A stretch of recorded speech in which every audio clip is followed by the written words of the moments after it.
Hey everyone, welcome back. It's been a while, but I felt it was about time to get back to making some videos about the match and sharing my thoughts and some pieces of advice and tips on the way. The match season is in full swing, Match 2023, and I'm very excited to get on it with you guys, those of you applying this season. Today's video we'll be hoping to cover some of the common mistakes I see people make as part of applying to the match and what you can do to avoid those. And as always, if you like the content, I would appreciate your support in getting it out there, increasing my reach, and making sure people benefit from it. That's pretty much it. So, make sure you like and subscribe, share it with your friends and colleagues so they can also benefit from the content. All right, let's get into the most common mistakes that any Match 2023 applicant should be avoiding. And the first one I would want to touch on is not getting your application, your documents reviewed. So many times have I heard the story where someone says they applied last minute or applied in a rush and did not have their documents proofread or edited or even read by their friends or family, and they went unmatched. So I think this is a very common and very obvious mistake to avoid. Please get your documents proofread.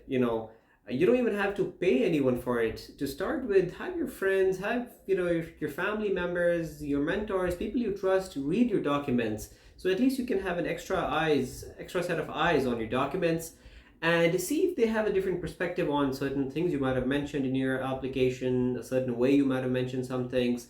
So it's really important that at least one extra set of eyes reads through your documents. That way you can pick up errors, you can pick up mistakes, you can pick up maybe certain unintentional red flags. You might have mentioned something that really looks, quite negative, for example. So to do that, you really should be getting your documents and application proofread. The next level is really getting it proofread by professionals, by people you pay. I think that may be a reasonable consideration, especially when you consider the magnitude, the importance of this application. The second common mistake is not applying broadly enough. We as IMGs, we do not enjoy the luxury of being able to be very selective, very focused on where we apply, because essentially that's just how things are. A lot of programs will filter out IMGs, a lot of programs will filter out many of us based on our credentials. So it's important to apply broadly, and by broadly is a very relative term, right? For each specialty, that term varies in meaning. So I can say for myself, when I applied for the match for internal medicine, I applied to more than 200 programs. So did many of my classmates. So to me, that was applying broadly, and that was a reasonable number I should be aiming for. For different specialties, it can vary. Keep in mind, and I do acknowledge that comes at a significant financial cost. The more programs you apply to, the more expensive your application becomes. So there's obviously a balance you have to, kind of strike. But keep in mind, you apply broadly, that would suggest and that would help increase the number of interviews you could possibly get. And that in turn keeps the control in your hands when you're applying or when you're ranking your programs and making your rank order list. And that's when you can determine and decide which programs you don't even want to rank, which programs you would rank, but at least you'll have that control in your hands instead of really on the first step not getting a potential interview because you just didn't apply to that program, right? So keep this in mind. Obviously, there are so many ways out there to help you create a program list. I use Residency Explorer as a means to check IMG percentages in different programs. So that could be something you would want to consider, but the bottom line is apply broadly. Another common mistake made by applicants is not networking or reaching out. Many would say that a significant part of this process is truly getting to know people, reaching out to people, and networking. And because why people say this is because networking, reaching out can get you interviews. It's as simple as that, So if you network with faculty, with trainees, they can help put in a word for you and help you get that one extra interview that could change a lot in your application. So keep that in mind. Do not hesitate. That's, networking and sending someone an email or a message are free. The worst that can happen is them saying no. And that's not even that bad if you think about it. So do not hesitate. reach out. And obviously when you reach out, you want to have your message that is comprehensive, that relays your message, that highlights your credentials and your skills and strengths, and really attracts them toward your application and makes them maybe take a second look, or maybe makes them put in a word for you at the program. So make sure your wording of your message is, comprehensive, it's neat, it's professional, and reach out to people. Another common mistake I see being made is not practicing for interviews. And by that, I don't mean creating scripts for every single question. It should flow naturally. Eventually, when you're in the interviews, it should be natural. You should be speaking naturally. You should be reflecting who you are as a person. You should be confident, professional, of course. But it's a no-brainer to not practice some of the most commonly asked questions.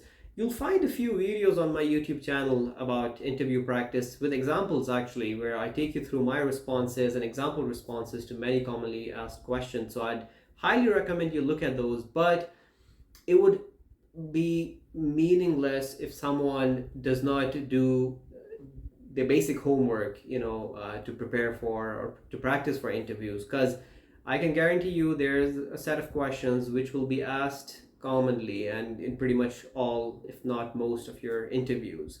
So it only makes sense.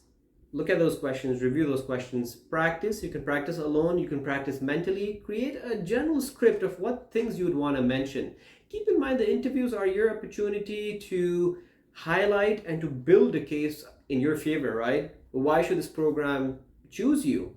And the opportunity is that chance, and the interviews are that opportunity for you where you can tailor your responses in a way that really add emphasis, add further highlight to your achievements, to your skills, to your qualities, and who you are as a person.